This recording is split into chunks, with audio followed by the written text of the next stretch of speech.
بسم اللہ الرحمن الرحیم۔ دوستو، وہ صحابی کتنے خوش قسمت تھے جنہوں نے حضور کے چہرے، حضور کی زلفوں کو دیکھا۔ آپ نے دو صحابیوں کے بارے میں فرمایا تھا، میرے ماں باپ ان پر قربان ہوں۔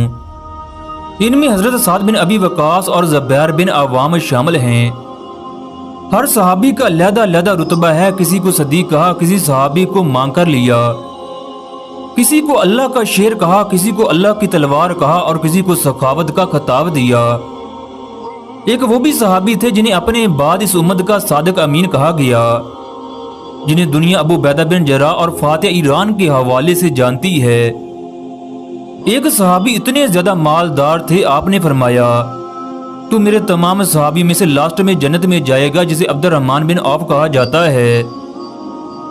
دوستو، 1400 سال گزرنے کے بعد بھی ایک ایسا صحابی ہے جو آج بھی زندہ ہے۔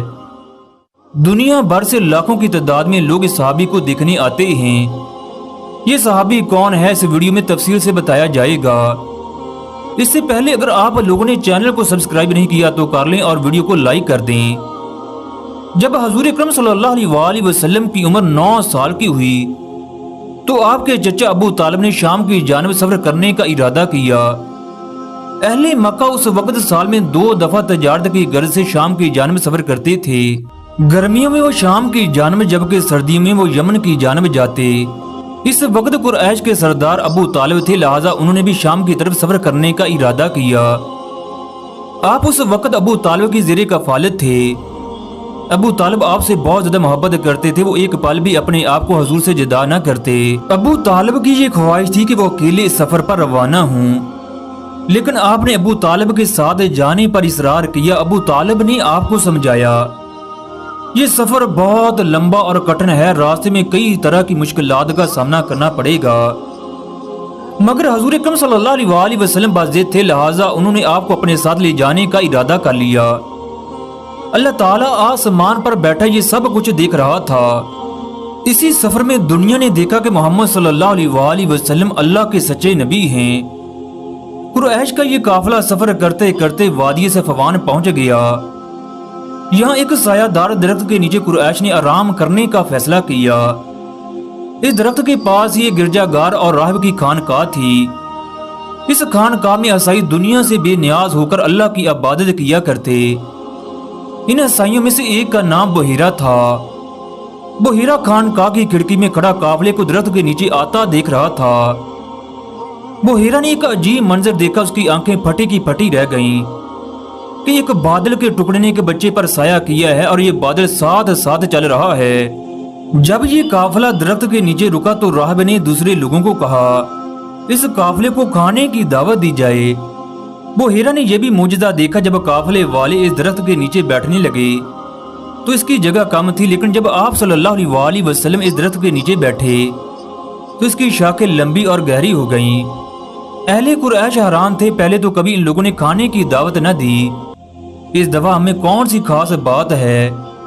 یہ لوگ کھانا کھانے کے لیے خانقاہ کے اندر چلے گئے، جبکہ قریش نے آپ صلی اللہ علیہ وآلہ وسلم کو سامان کی دیکھ بھال کے لیے پیچھے چھوڑ دیا۔ بحیرہ نے قریش کے ہر فرد کے سامنے کھانے کو رکھنا شروع کر دیا۔ اب یہ ہر فرد کا معائنہ کرنے لگا۔ بحیرہ تو رات اور انجیل کا بہت بڑا عالم تھا، وہ نبوت کی نشانیوں کے بارے میں جانتا تھا۔ بحیرہ کو اپنے سامنے بیٹھے مہمانوں میں کچھ خاص نظر نہ آیا، چنانچہ اس نے کھانا کھانے والوں سے پوچھا کوئی ایسا فرد تو نہیں جو اس جگہ موجود نہ ہو۔ قریش کی ایک فرد نے کہا ایک بچہ باقی ہے جس کو ہم سامان کی دیکھ بھال کے لیے چھوڑ آئے۔ پھر یہ خود ہی کہنے لگا ہم پر بھی لعنت ہو، ہم خود تو کھانا کھانے کے لیے بیٹھ گئے جبکہ ایک چھوٹے بچے کو سامان کی دیکھ بھال کے لیے چھوڑ دیا۔ پھر قریش کا یہ فرد خود حضور اکرم صلی اللہ علیہ وآلہ وسلم کو لے کر آیا۔ آپ نے جیسے ہی خانقاہ میں قدم رکھا خانقاہ روشن ہو گئی۔ بحیرہ آنکھیں پھاڑ کر حضور اکرم صلی اللہ علیہ وسلم کو دیکھنے لگا، پھر یہ آپ کے ساتھ کھانا کھانے کے لیے بیٹھ گیا۔ اہل قریش نے کھانا کھانے سے پہلے لات عزا کا نام لیا، جبکہ آپ نے کھانے کا آغاز اللہ کے نام سے کیا۔ بحیرہ نے دیکھا اہل قریش بات بات پر لات عزا کی قسمیں کھانے لگے، جبکہ آپ صلی اللہ علیہ وآلہ وسلم خاموش تھے۔ بحیرہ نبوت کی گہرائی تک پہنچنا چاہتا تھا، اس کی خواہش تھی کہ وہ آپ صلی اللہ علیہ وآلہ وسلم سے کچھ سوال کرے، بحیرہ نے ابو طالب سے کہا میں تنہائی میں آپ کے بچے سے کچھ سوال کرنا چاہتا ہوں۔ اس کے بعد ابو طالب اور آپ صلی اللہ علیہ وآلہ وسلم ایک کمرے میں چلے گئے۔ بحیرہ نے دروازہ بند کر کے کہا میں تمہیں لات اور عزا کی قسم دے کر کہتا ہوں، جو میں پوچھوں گا اس کا صحیح جواب دینا۔ اس کے جواب میں آپ نے کہا میرے سامنے لات اور عزا کا نام مت لو، مجھے ان سے شدید نفرت ہے۔ بحیرہ آپ کا جواب سن کر بہت خوش ہوا۔ یہ نبوت کی ایک بہت بڑی دلیل تھی کہ بت پرست معاشرے میں آنکھ کھولنے والے بچے کو بتوں سے کس قدر نفرت تھی۔ پھر بحیرہ نے آپ سے خوابوں اور نیند کے بارے میں سوالات کیے۔ بحیرہ جانتا تھا ایک نبی آنے والا ہے، اس کا ظہور عرب کی سرزمین پر ہوگا۔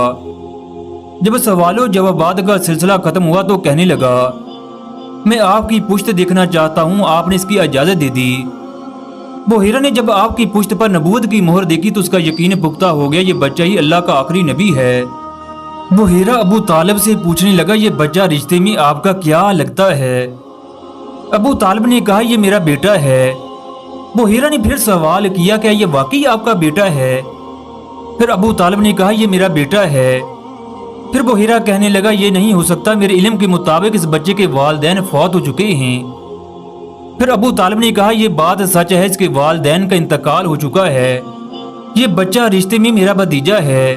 بحیرہ اپنی جگہ سے اٹھا اور کہنے لگا اس بچے میں نبوت کی تمام نشانیاں موجود ہیں، یہ اللہ کا آخری نبی ہے، اس کی نشانیاں تورات اور انجیل میں موجود ہیں۔ اس لڑکی کو واپس حجاز لے جاؤ، اگر یہودیوں اور رومیوں کو اس بچے کی نبوت کے بارے میں علم ہو گیا تو وہ اسے نقصان پہنچانے کی کوشش کریں گے۔ یہ سن کر ابو طالب نے آگے کا سفر منسوخ کر دیا اور واپس حجاز لوٹ آئے۔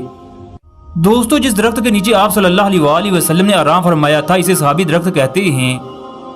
اللہ کا یہ معجزہ دیکھو، پورے ریگستان میں یہ ایک ہی درخت ہے جو 1400 سال سے ہرا بھرا ہے۔ سائنس کی روح سے درخت جاندار ہوتے ہیں۔ یہ درخت وادی صفا اردن میں واقع ہے۔ جاندار ہونے کی وجہ سے اسے صحابی رسول کہا جاتا ہے۔ یہ اللہ تعالیٰ کا بہت بڑا معجزہ ہے۔ 1400 سال سے یہ درخت اپنی آب و تاب سے چمک رہا ہے۔ پوری دنیا کے سائنسدان اس درخت پر تحقیق کر چکے ہیں، یہ بات ماننے پر مجبور ہیں یہ درخت 1400 سال سے اس ریگستان میں موجود ہے۔ اس صحابی درخت کی نشاندہی اردن کے بادشاہ عبداللہ نے کی۔ یہ وہ مبارک درخت ہے جسے حضور اکرم صلی اللہ علیہ وآلہ وسلم کی زیارت نصیب ہوئی۔ دنیا کے سائنسدان بھی حیران ہیں جس درخت کے نیچے مسلمانوں کے نبی نے چند گھنٹے قیام کیا، اللہ تعالیٰ نے اسے پوری دنیا کے لیے ایک معجزہ بنا کر رکھ دیا۔ اس درخت کو دیکھنے کے لیے سائی بڑی تعداد میں جاتے ہیں۔ اردن حکومت نے اس جگہ پرانے زمانے کا وہ رستہ بھی تلاش کر لیا ہے جب مکہ کے لوگ تجارت کے لیے شام جاتے تھے۔ اللہ کی ذات کس قدر اپنے نبی سے محبت کرتی ہے کہ 1400 سال پہلے کا درخت بھی اس نے بچا کر رکھا۔